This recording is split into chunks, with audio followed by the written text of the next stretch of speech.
رمضان میں تو دگنا نہیں بلکہ تکنا کہنے بہت زیادہ ہے، چونکہ ہمارے پختون ریجن میں یہ ہے کہ اچار نوی روزہ نوی، اگر اچار نہیں ہے تو روزہ نہیں ہے۔ حالانکہ دوسری جگہ میں کاسب اور ہے، وہاں چٹنی چلتی ہے، وہاں اچار کا ریشو کم ہے۔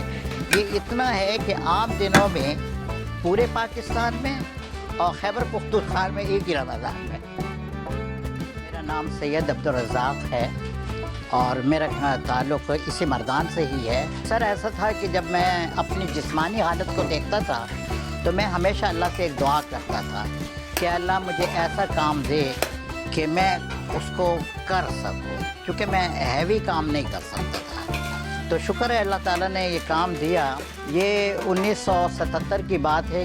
میرے والد صاحب ہی کے ایک دوست تھے، انہوں نے ہمیں اچار کا آئیڈیا دیا، اور وہ اچار کا آئیڈیا ایسا ہوا کہ ہم نے بدایونی عیدی کے دکان کے سامنے میں نے ایک تخت لگایا تھا۔ وہ ایسا ہوا جیسے آپ نے بٹن پہ ہاتھ رکھ دیا اور بلب چلا۔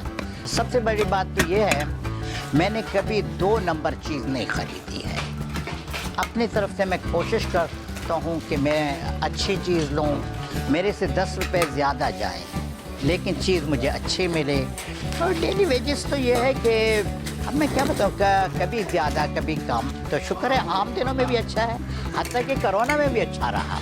اس کی وجہ یہ ہے کہ ہمارا پیک ہے 87 سے شروع ہوتا ہے اور کلو پہ ختم ہو جاتا ہے۔ تو جو کوالٹی میں کلو میں دیتا ہوں وہ میں 10 والے پیکٹ میں بھی دیتا ہوں۔ میں یہ نہیں کرتا ہوں کہ وہ 10 روپے مجھے مل رہے ہیں تو اس کو لو کوالٹی والی چیز دے دوں، اس کو میں بھی وہی چیز دیتا ہوں جو میں کلو میں دے رہا ہوں اس کو۔ میں نے خود اپنی دکان سے باہر کوئی سپلائی کا سسٹم نہیں کیا، نہ کسی کے پاس جاؤں کیونکہ آئیں میرے سے سودا لے لیں۔ بیرون ملک بھی چلا جاتا ہے، جس میں ہمارا دبئی ہے اور سعودی عرب ہے، افغانستان ہے، حتیٰ کہ یہ تھائی لینڈ، جاپان، اور جو پھر یہاں کے لوگ ہیں امریکہ میں یا جو بھی ہیں وہ بھی لے جاتے ہیں۔